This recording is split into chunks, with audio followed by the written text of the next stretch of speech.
downloaded. This is the show where we explore all of the best technology stories that are going on in the world today with a couple of the top and most opinionated people out there. I'm your host, Jim Louderback. Joining me today, I've got Harry McCracken from Time. It's great to have you back, Harry. Great to be here, Jim. Good to see you. And Rob DeMillo, CTO for Discovery Digital Networks. Rob, as usual, thanks for letting us drag you out of the office next door so you can help us talk about As usual, I appreciate it. Cool. We're going to start off with Google. Google in the news a lot this week. They are doing, there's just a ton of stuff going on over there. We're going to start off the easy side.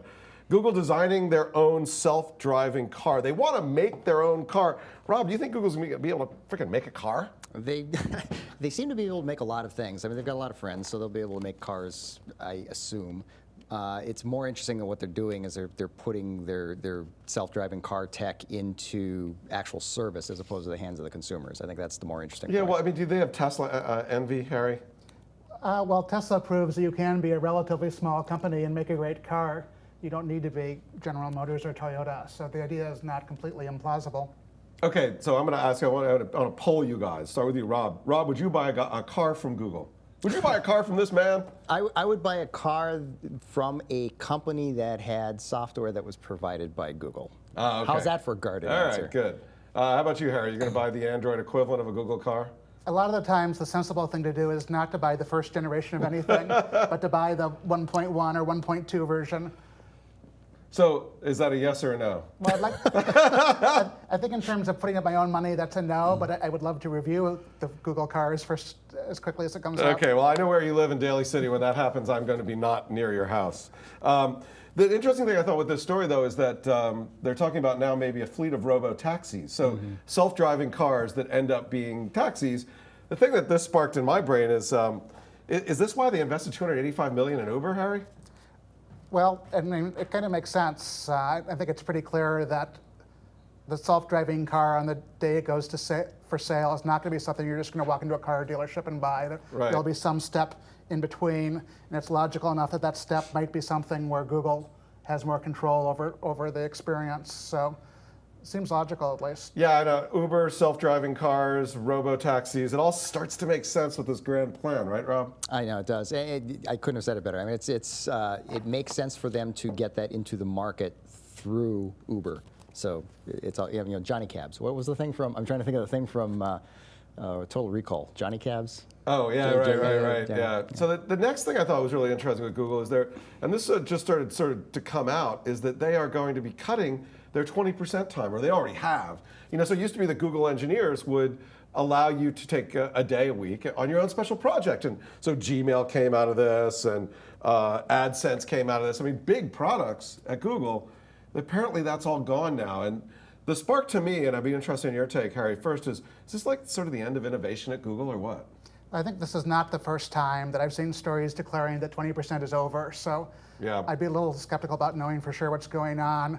But it is clear that Google wants to do fewer things and do them better, and maybe do things with a chance of having huge impact, and have a little bit more of the control come from the top on those things. But as you pointed out, things like Gmail came out of the 20% time, so it's pretty clear that things that do have an enormous impact can come out of people kind of fooling around on the side. And yeah, it seems like that top-down management, where management says that we know what's best for you, we know what you should do, we don't want those great ideas to bubble up, we want to push them down. I don't know, Rob, you've managed a lot of engineers. Does that really work? Not really. No, I mean, you do need to give people time to just kind of go off in the corner and experiment. I don't think that, I think what's happening is that Google is just unofficially removing officially removing the 20% time, but it'll be there unofficially. I can't imagine that company with that many people having that much control over every single engineer. Yeah, although I just think that one of the great things about Google was this sort of institutionalized, we will let you go do your own projects. And I just wonder, I just think we're not going to see another Gmail, we're not going to see another AdSense. To me, this is Google saying, we're done innovating. We think we've invented everything we're going to invent. Now we're just going to drive it forward. You think I'm wrong? Well, I mean, self-driving cars are innovative. Google Glass, whether you think it's great or not, is innovative. But it's the next new stuff. That next new stuff isn't going to come out. Right, and I mean, Google Glass and self-driving cars were never anything that somebody could do on the side while they had some other project. And it seems like right now, at least, Google is most interested in the things where you do need a considerable investment and a lot of people from the get-go, which was not true of a lot of the cool things they did in the past. It's true. It sounds to me a lot more like Google's becoming Cisco. You know, our innovation is behind them, and we're just going to use Google Ventures to invest and buy people that we might want, say Uber and other people like that. I don't know, Rob, do you buy that or am I it's not necessarily a bad idea, but Google also has this tendency lately to form little mini companies within itself. Niantic Labs comes to mind. Right. The Ingress game that's running currently on Android, that was formed entirely within the walls of Google, but acted as though it was an independent, separate company. And the end result is actually a pretty amazing game if you screwed around with it. So I can imagine them doing little pocket companies within themselves going forward. Yeah, we'll see. So you brought up Android. Another thing happening with Android over at Google is this guy, HUGO BARRA, leaving Android to go to the Chinese cell phone maker. I don't even know how to pronounce it. XIAMO? XIAMO. XIAMO? How'd I do? I did XIAMO. good. So you're a big supporter and promoter of Android, Rob. What, is this good or bad for Android? I think change is always good. You know, nothing happened when Andy left. I don't think anything's going to happen that Hugo's leaving. I think it's good for the ecosystem if the guys who actually were involved with and invented and took part in Android's formation kind of run off and disseminate into the world. Cool. So I think it's fine. Harry, what's your take? Why is he really leaving? Well, I'm not going to speculate on the exact reasons in this case, but... I am. We're going there. Don't go there. You don't have to go there. I'll go there. If you want to go there, go there. I mean, it sounds like it is a cool opportunity, regardless of what prompted it. I think the interesting thing about Android is Android improved by great leaps and bounds for several years, and there were new updates constantly. And at the moment, it's in a period where it's relatively quiet. I mean, they are releasing new versions. But it sort of feels like they got to a point where they're somewhat happy, and the question is what's next for Android and who's driving that, and sort of what lies beyond doing a really competent smartphone operating system. So do you think the innovation with Android is over? You know, it's an interesting question. It hasn't changed much in a long time. Rob? There's a theme running through your Innovation question. with Android over? No, I just created a theme. It's just, I brought it up because Harry made me think about that. No, actually, I don't think that's true. I mean, there's been iterative releases, of course, going on, and we're all waiting for version 5 to come out and whatever that has to have in it. But I think Android is proliferating. So it's winding up in things like Google Glass. It's probably in the self-driving car. It's probably in a whole bunch of stuff. So I don't think that the innovation has stopped. The direction may have changed a little bit. So there's some talk, by the way, and I'm going to bring this up. Harry doesn't want to go there. I'm going to make him go there. There's some talk that the reason why he left was a little bit of a love triangle with this girl, Amanda Rosenberg, who apparently, according to what I read on Valleywag, we'll talk about Valleywag in a minute, was dating Hugo and is now dating Sergey Brin. That's a really interesting development, especially given that All Things D, a far more, we'll call them mainstream, I guess, reporter says that Sergey and his wife, Anne Wojcicki, have split. This starts to sound like high school, doesn't it? I'm going to start with you, Rob, and then Harry, if you want to talk about it. When is it ever not high school? Yeah. I mean, sure. Is this possible that it's the reason that Hugo's leaving? Sure. Is it possible that it's not the reason he's leaving? Sure. I mean, who knows? I mean, I don't know any of these people on that level. So, you know, I'm just going to let them run their own personal lives. It doesn't really affect yeah, me. it's a little weird. I don't know. Does it seem weird to you, Harry? Well, I'm grateful I work in a business where when this stuff happens, it tends not to make headlines. Yeah. The thing that I find interesting is, and you know, look, there's the split up of Sergey and his wife. It's a sad thing. It's always sad when those things happen. The fact that, and this is according to sources in All Things D, so I can actually talk about this. It's also in Valleywag, that he's been dating the head of the Google Glass project. That's the problem. That's a problem. That's the problem. I think internally at a company, yeah. The fact that the CEO or one of the co-CEOs or whatever he is, the head of the company, is actually down in the ranks dating somebody on a major project that he's involved in, I just think that's a big issue. That's actually the serious problem. It's not the fact that he's allegedly had an affair, allegedly splitting up with his wife. All that stuff is all junk. It's not even the fact that she's in the same company. Unfortunately, his umbrella covers the entire company. Yeah. So he doesn't really have that pool to fish in. Yeah, intercompany relationships like that can be really devastating for the business. I mean, Harry, what's your take on that? I mean, it just doesn't seem right. I saw The Internship, which is that movie set at Google, yeah. And in that there's a scene where they tell the interns, you're not allowed to do stuff like that. So. But that was Hollywood. if the internship And this is high school, makes so- Yeah, this is high anything, school. It all balances out. It's not a great idea. Yeah, so there's a lot going on. What's with this going to be story. harmful, if this is true, where it will be harmful is to her, actually, because no one's going to take her seriously. You know, I've seen her sort of, you know, because I'm involved in the Glass Explorers thing. I've seen her pop up every so often, and she seems really bright and smart and competent, and that would all get shoved away if this is actually the case. Yeah, it's an indication of a company that might be a little out of control. And I've never really thought about Google as being a company out of control. Now I'm starting to wonder. The other thing that I'm wondering about, I think it's interesting, is I was surprised that Valleywag was back. You guys remember Valleywag is this site that back in 2006, 2007, 2008 used to make a lot of fun of a lot of the big characters out here in Silicon Valley, people who had celebrity because of what they were doing in the tech business. And as the tech business, as that all sort of exploded, the whole social thing exploded in 2008, it sort of went away. Now it's back. What does that mean that it's back, Rob? I had kind of like forgotten that it ever existed, and then this story sort of bubbled up to my consciousness, and I saw Valleywag attached to it, and I thought, oh Lord, here we go. But it is high school. It's kind of a ridiculous sort of adjunct rabble rouser off in the corner here, kind of screaming at all the stuff that's going on in the Valley. It's rumor mongering. Like, you know, Harry, when I was at Complete PC rumor Week, we had this thing called Spencer the Cat. It was the rumor cat. I actually wrote it for a month. But it's interesting. Is there a place for this in today's world, this sort of rumor mongering? And Oh, well, goodness, yes. I mean, I think we needed Valleywag all along. I think it went away because they were having trouble figuring out how to pay for it. yeah. But there's a constant flood of good material for a site like that. So you're applauding the fact that it's back. I would not deny that I read it and I missed it while it was gone. Yeah, it was definitely a top read for me on my RSS feed, and What is wrong it is with now you back two? again. Stop it. It's our page 6. No, my Lord. Come on, it's why people read the Post. Good Lord. I mean, I really don't care that. Wait, what's his name? Who broke up with his wife? Oh, Michael Douglas and Catherine Zeta-Jones. There we go. They broke up. I don't care. Does she get T-Mobile? Oh, that's right. She did T-Mobile stuff. The only reason why I know is my wife subscribes to People magazine, and I picked it up. Sure. But this Valleywag is kind of our People magazine, isn't it, Harry? It's the closest thing we have, and it's just a few stories a week.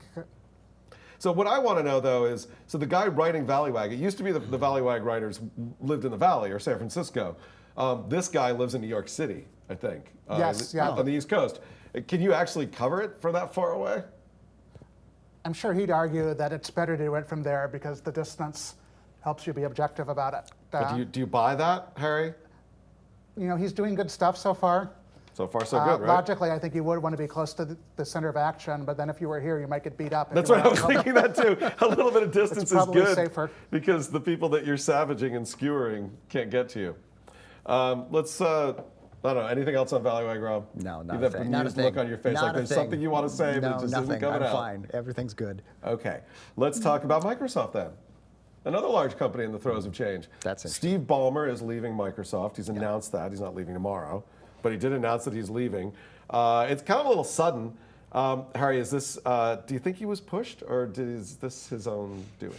Well, we'll never know the exact details unless he tells us, but I think it's likely that, that if you want to avoid being pushed, sometimes you leave at a certain time, so you can leave at least a little bit on your own terms. And Right. It did seem like the longer he stayed, the more chances there might be a proxy fight or stuff that would have Right. been difficult and embarrassing.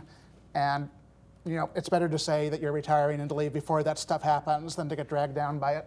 So what do you think, Rob? Too little, too late here? Do you think he got pushed? What's your take on the whole Ballmer? I think it was probably a cooperative. I'm gonna leave. Is that all right? And everyone kind of agreed to it because he's an interesting character because he's really missed all the major innovation points over the years, but the company is doing really fairly well. So he's been coasting for a while on the backlog of income coming in from Microsoft Office and everything else, and it's been funding a lot of stuff going on at Microsoft. But to have completely missed the mobile space was beyond belief. And I think probably if there was a straw and there was a camel whose back you would break, it would have been the Surface RT numbers that showed up this year. That was pretty amazing. Yeah, Harry, what do you think? Well, I think I'm not a big Ballmer basher. I think he has some successes that people don't notice because they involve boring business software. But stuff like SharePoint, that's $1 billion business. I agree with that, yeah. Created under Ballmer. Yeah. You have to remember that Xbox launched under Ballmer, and before Xbox came out, if you said that Microsoft would become a big force in consoles, I think a lot of people would have been skeptical. And finally, with mobile, it's totally true that Microsoft blew that, but I sort of feel like the gods of technology shifts in paradigm do not favor the old guy acing the new thing. And so no matter who was in charge of Microsoft, even if it had been Bill Gates, I think the odds were that Microsoft would not lead in smartphones and tablets. Apple was able to do that partially because they were a relatively small guy in the PC. So Rob, rate Ballmer's tenure from A, like if you were just graduated from college. As a shareholder or as somebody looking in from the outside? Right, from the technology side. From the technology side, you're a tech guy. Harry brings up a great point. Xbox did show up under his regime, and that is not insignificant. Missing mobile was significant. Hanging on to the concept of I need 2 to 3 different flavors of the same operating system to operate on these different platforms is it's an old Microsoft thing that's been going on for like 30, 40 years. Okay, A, B, C, D, or F. Come on. I know. I'm just trying to base my rating. Okay. I would give him like a B minus, C plus. B minus. Harry, from a customer perspective or from an investor perspective, how would you rate it? I think for quite a bit of his reign, it was sort of a C minus. I think Windows Vista was a disaster. And I think lately, Microsoft has been doing more interesting things, but some of them came too late. If Windows Phone had come out a couple of years earlier, if Windows 8 had come out earlier, they'd be in better shape. So overall, I agree, it's sort of a B minus, but that's sort of an average between significant high points and some real issues. So a little bit of a chatter recently on this story about some people thinking Bill Gates should come back to run Microsoft, much like Steve Jobs did. Harry, do you think that's even possible? Well, I think he's contributing more to the world by doing the stuff he's doing than he ever could at Microsoft. And I honestly think that if you look at Microsoft under Bill Gates, odds are I think he would have made a lot of the same mistakes that Ballmer did. Yeah, look at what happened with the internet, right? They missed the Internet Explorer. I mean, they ended up capturing the market and then losing it again, of course. Gates, when Windows Vista was being hatched, Gates was still there on a somewhat more active level, and they still did that. So I like him where he is. I can't imagine that he would see much benefit in coming back. Rob, you think Gates is coming back? No, not at all. No. I mean, I agree with what Harry said, first of all, but secondly, there's no way. I mean, he's happy doing what he's doing, I think. All right, so Rob, let's say you're going to give some advice. A new CEO of Microsoft comes in, calls you up on the phone and says, Rob, you're a smart boy. What should I do? What should you do first? Well, make sure you miss the next trend and make sure that you No. Tell him, what should you do first? What you should do first is like take a look at the organization from the top-down level. They've got it broken out very strangely. There's sort of the operating systems group and the hardware group, and they've got their research group. And those 3 things don't seem to actually communicate or talk together very well. They also have processes that are mired way down in antiquity. So we went through this with the Xbox app. I mean, releasing things through Microsoft is still an issue. So there's a lot of streamlining internally that needs to be done. They probably also need to form sort of a committee to go out and take a look at what's happening in the world and get that information flowing back into both the executive teams and the research and development groups. Once you start to button all that stuff up and you stay in touch with the world instead of staying insular in Redmond, I think you can straighten the ship. So Harry, same thing for you. Calls you up, says, Harry, you know everything. What should I do? Well, Microsoft under Ballmer keeps saying it's a devices and services company. The services part is kind of straightforward, but it's not entirely clear what the devices means. Does that mean that Microsoft is going to do a phone? If it wants to do its own PCs, they better be a lot more successful than Surface has been. So I think clarifying that and deciding whether the future is still selling your operating system to everybody else or whether it is really becoming a leader in devices. I mean, they might have to end up buying a phone company if they're really serious about it. Or maybe we'll see Microsoft cars too. See, a Google car, a Microsoft car. Well, it's Microsoft Sync. That's what I mean. Do we make things for cars or do we make cars? I mean, you have to. The weird thing about Microsoft is in almost every major category, they did stuff really early. I mean, they've been doing car stuff for well over a decade. Right. They started doing tablets 20 years ago. Yeah, more People than that. kind of forget that before Windows Phone was around, Windows Mobile existed, and it was actually really successful. Microsoft's timing is not that it comes too late to things. It's often that it's way too early. And then it's not committed enough to keep seeing it through, right? It's that communications thing I was talking about. The R&D group doesn't feed well back into the products company. They're really good at figuring out what's going to be important. They're not so good at making the definitive product. So somewhere out there, they've got somebody thinking about what comes next after the phone. Yep. And the phone, I mean, if you think about what's happening with phones, I mean, these things are getting pretty boring, right? Apple's at their launch next week or a week and a half. They're just going to announce little incremental stuff that nobody really cares. I mean, this stuff, I mean, they do because they're all fanboys, but really, there's not that much new under the sun with these phones. We were talking about that with Android, right? I mean, Android hasn't changed that much. So what comes next? What's that next big thing that's going to happen that's going to make us forget about these things? Rob? So they've got their R&D group over there at Microsoft that is actually pretty phenomenal. Every so often somebody from there pops up on a TED Talk or this stuff gets out into the wild. They were just last year doing some fairly amazing things with mapping and allowing people's phones to basically put 3D imagery into these maps and move things around. It was pretty amazing stuff, and that seems to be really consistent. Again, I still say the problem is just punch a hole from the R&D group into the product group. Yeah, Harry, you talk to a lot of really, really smart technologists, and you're looking at a lot of the great new products. What do you think's next? I mean, I think the next big thing is not one thing, it's everything. It's the era where your watch is smart, your thermostat is smart, your car is smart, your refrigerator is smart, and they all talk to each other. I think that's a more compelling future than just the smartwatch or just Google Glass or just the self-driving car. Yeah, I buy that. I think that you also got to layer on top of that the ability to have some sort of a smart, I don't know, assistant or something in there that really ties all together for you, because we don't want to do that. So, it's voice recognition, it's understanding all those pieces, it's being able to pull it all together. That's what I want. I think once whoever comes up with that, we're going to forget about Microsoft and Google and all There's that. a lot of those little pieces in place already. No one's put it all together, but early days, right? So it's like the Internet of Things. But NFC is there. If this, then that, which I really wish I had thought of. Yeah. It's like Super cool. ridiculously simple site that does amazing stuff. There's a lot of chips, Wi-Fi chips going into home appliances, Nest, Wemo, all that stuff. So all these little bits and pieces of things is out there. It's just someone's got to pull it together. Pull it all together. Exactly. So, all right, give me one name of who you think will be the next Microsoft CEO. If it actually happens, I'll buy you a parakeet. Give me one name, Rob. You buy me a parakeet? Yeah, I'll buy you a parakeet. Buy me a parakeet. I know who I would like, but I know that person's not going to do it. Sorry, just give me one name. Bezos. Jeff Bezos. Interesting. Yeah. You're right. Probably won't happen. But It will not. It will Harry, not give happen. me one name. You should. I have another one kind of in the same general category, which is Scott Forstall, the Apple software guy, who's probably looking for something to do. And Interesting. is super smart. You're closer to a parakeet than he is. Let's move on to television. Some interesting stuff happening in the world of television. Kevin Spacey, the actor, was a big part of House of Cards, one of the big successes on Netflix, got up and gave a really interesting talk at this event this week about how television entering this new golden age. You guys saw a little bit of this, right? It was everywhere. It was a long talk. I didn't watch the whole thing. But he basically said, a lot of the stuff that I think we've all been saying in the online video world for a long time, but that things are changing. This is a golden age, but it's not going to be like what it was.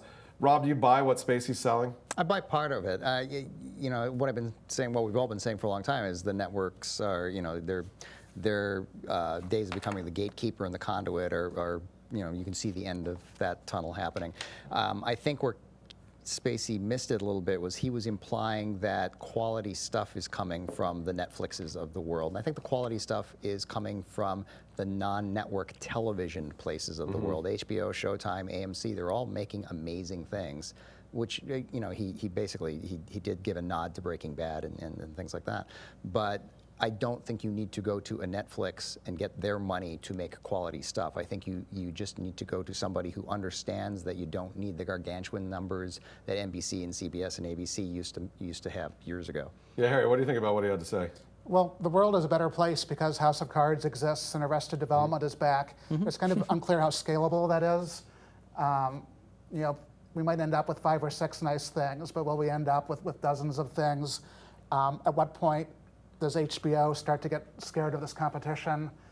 There's also this whole issue that right now a lot of the stuff on TV exists because, we can't do a la carte and choose what shows we watch. We're paying for all these stations. It's possible that will collapse, and if it does, it's not clear what happens to some of the shows that are good. Yeah. Well, I think it's interesting that one of the things you said is that, which I really think actually, TV is better than movies these days. Oh right? yeah. You Oh, think about what you absolutely. get on some of these great TV. I mean, look at the movies this summer.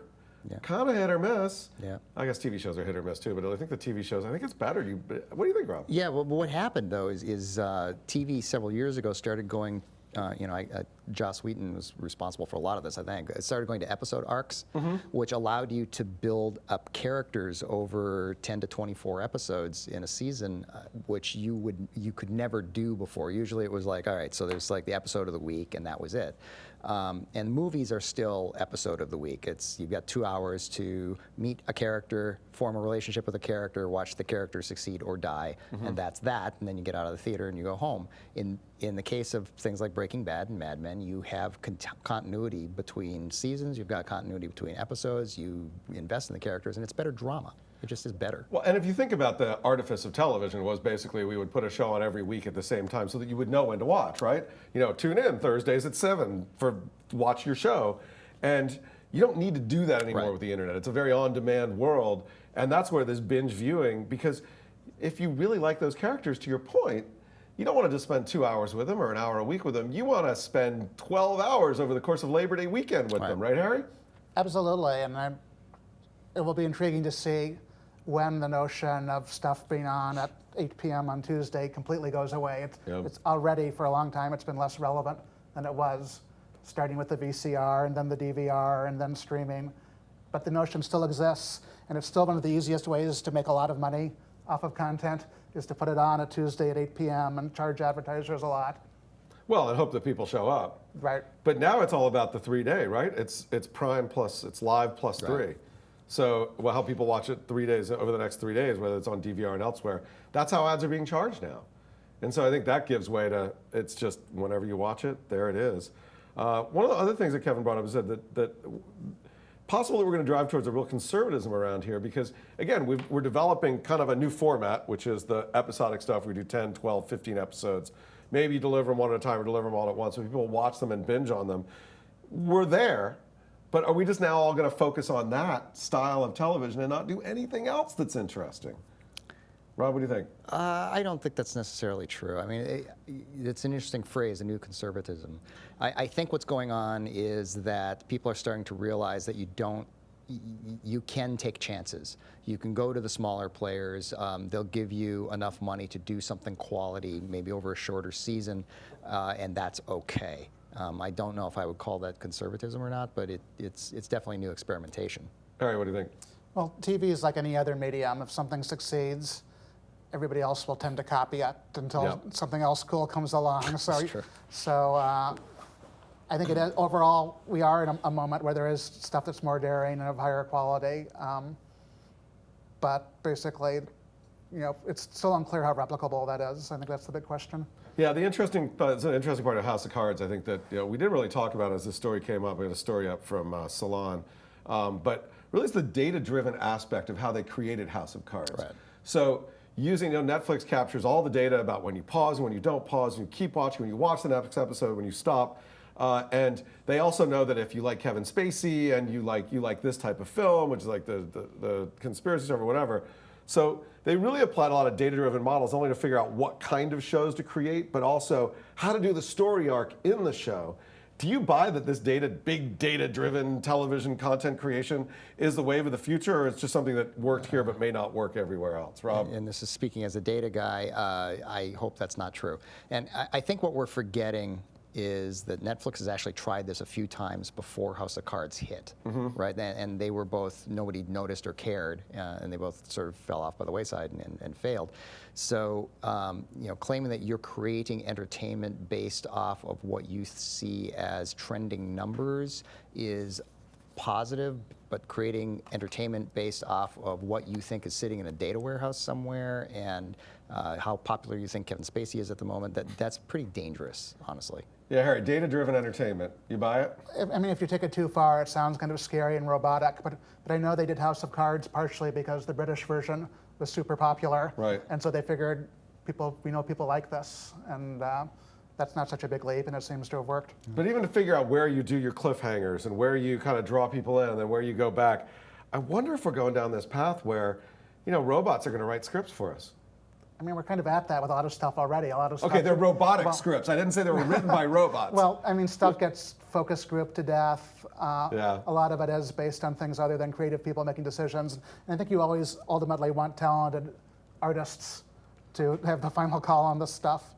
Yeah, it's an interesting, it's like, will this data-driven approach add to art and make art better or make it worse? I don't know, Rob, final take on that story? Geez. No, I honestly, I think in the long run, I don't think it will make art better. It might give you some insights as to what makes people interested, but I think if you take it, as Harry said it, if you take it too far, then you do wind up with robotic scripts and actors, and why even use actors? Just use CG characters. Yeah, right. You just want to shoot yourself. They probably will at some point. Yeah. So speaking of CG characters, let's move on and talk about Nintendo. Nintendo seems to be fighting for its survival. This is not a joke, children. The Nintendo 2DS. It's funny because the 3DS came out, and I think it was Kotaku. I got to put this up. No, it was somebody else. Came up with this parody of Nintendo 2DS, the future. Look at that. When they came out with the 3DS. And now what did Nintendo do? Actually released a 2DS, or they're going to release 2DS. They announced it this week. Really interesting because it's not a clamshell. It doesn't cover up like that. What it is, it's a tablet basically, but with two screens. Very interesting. Harry, what's your take on this? Is this Nintendo fighting for survival? Are they going to be moving to handheld only gaming? Is this something you want to play with? Have you actually seen it? Well, Nintendo has major problems that this won't solve, such as the fact that their living room console, the Wii U, is not catching on. But I mean, they are still fairly strong in handhelds, and I think their single strongest market is really little kids. And when you're talking about products for really little kids, there's immense price sensitivity, and even though this is only $40 less than the 3DS, that makes a difference for some people. Right. And if they sell millions of these, they will end up selling more games, which is really why they do that, the handheld hardware in the first place. Rob, 2DS, what do you think? I actually did think it was a joke when I saw the write-ups on it. I had to convince myself, you convinced me actually that it was real. But Nintendo's in this weird spot, right? So above them are the Xboxes and the PS4s of the world, which is really high-end, intensive stuff. And below them are the phone manufacturers, and their quality is coming way up as well for phone gaming, mobile gaming. So they're in this weird position of like, we make this stuff that is, sorry Nintendo, really cheaply made, inexpensive, not that compelling for an adult, maybe compelling for a child. And I think that market's just disappearing, getting eaten away from both ends. Here's the thing I don't like about this product. So I got a 3DS XL, which I really like. It's a really nice game. I don't use the 3D that much. We'll talk about that in a minute. But the fact is, the screens are nice and big. I mean, they're big. The 2DS, the screens are back small again. I think if you're going to do it this way, you should have just made the screen bigger. Harry, what do you think? I mean, why go down in screen size? You're probably a price point, but still, I would rather have it bigger. Yeah, I mean, I suspect they basically designed it to sell for as little as they could, which they sort of have to do because they're kind of competing with free in a lot of cases. Right, or phone games, yeah. Yeah, because even if your kid doesn't have an iPod Touch or an iPhone, you probably do, and your kid is probably constantly asking to borrow it. And so if there's already a smartphone or something like the iPod Touch in the house, the delta between that and what Nintendo offers has to be really small. And so I think $129 might be as cheaply as they can do it. Yeah. You can go on eBay and you can grab like a second generation iPhone for your kid and just leave it on Wi-Fi and give it to them. Or your old phone. Or your old phone. But they won't play Mario. Actually, you probably can't good do point. Mario on it. Shh, don't tell anybody. So what do you think about the design of the 2DS? It's interesting. It's not a clamshell. It's a slate. It's got smaller screens, Rob. Do you think, what? I think everything they do is hideous. Sorry. Every device that has come out of that company has looked like it fell out of a gumball machine. Okay. Every one of them. Nintendo has many strengths, but designing beautiful hardware was never one of them. Hardware design and is so not the one of them. 2DS, it's not like Apple coming out with something that looks like that. It's Nintendo, whose stuff is never beautiful. The other stake in the ground I think that's happening here, which is interesting, is this the end of 3D? I mean, I've played some of the 3D games on the 3DS, and they don't really blow me away. I ended up turning it off. 3D, nobody talks about 3D televisions anymore. ESPN is shutting down their 3D channel by the end of the year, I think. 3D, Harry, 3D dead? Who cares? You know, I'm sort of grateful that a year or two ago, when I was saying how much I hated 3D, it turned out I was a fairly typical consumer. Yeah. 3D was always something that got the industry really excited and had limited appeal to consumers. And that's true even though the 3D is actually one of the better forms of 3D. It is, because you don't need glasses. There are no glasses. The fact it's small makes it look fairly good, but ultimately it was never a transcendent step forward. Yeah, I was down on 3D anyway for a long time, and so it's interesting to see. Rob, what's your take? I mean, you're close to the technology side. Do you think 3D is just dead, or I hope so. I mean, the only, what I've said for a long time is the only use case I could think of for 3D was maybe gaming on a large screen. But even then, I've tried a few of them, and it's not very interesting at all. So, no. Yeah. There is one form of 3D which I like. It's not out yet, but Dolby has this glasses-free 3D technology, which to my eyes is by far the best I've seen. And if it actually gets into sets by the end of this year or next year, I think some people will take a second look because getting rid of the glasses is good and the quality is surprisingly good. We'll see how the quality is and whether it gives me a headache or not. All right, going to move on to a couple of stories really quickly. First off, a Nintendo story. Are you guys excited about the fact that Wind Waker HD is releasing 2 weeks early? Harry, are you excited? I just learned about it, so I need to think it over. I wasn't aware of that. Rob, are you excited? Harry just learned about it, so I need to think it over. 2 weeks early. I don't need on the it. Wii U. No, I sorry. love it. But Sorry. nobody has a Wii U, so nobody cares. Next story I want to talk about is Microsoft is going to invest in FOURSQUARE. Can you believe it? Another old technology that Microsoft finally woke up and discovered. Is this a big deal, Harry? Well, I know that Microsoft and Foursquare are good friends because Foursquare just released this really well-done Windows 8 version of Foursquare. Oh, they did? Okay. Which is the first one designed for a tablet and beautifully done, and Microsoft was involved. I think it's pretty obvious that it's really important if you're Microsoft or Google or Apple or Facebook that you have a source of this local information. And you know, if Microsoft wants to make Bing Maps really good, it needs that data, and Foursquare has an awful lot of data. Foursquare knows the hours of businesses pretty reliably because it can see when people are checking in, and the moment people stop checking in, that's a pretty good sign that business is closed for the night. Rob, what's the deal with Foursquare? I know we all use it a lot at one point. I love it, and you know, as a consumer, I'm happy to see somebody throwing money in there because I don't want to see it go away. They've taken a couple of false starts. I was excited when they did their deal with American Express. They had those linkages working pretty well, but it didn't seem to float their boat too much. So the fact that Microsoft's pouring money into them from a Foursquare user point of view, I think is great. From Microsoft's point of view, I think Harry hit it on the head. I think they need something to compete with the data layer that Google has and to sit in their maps. Yeah, I think that's a good point. All right, Microsoft, another thing, they're putting 3D into Skype.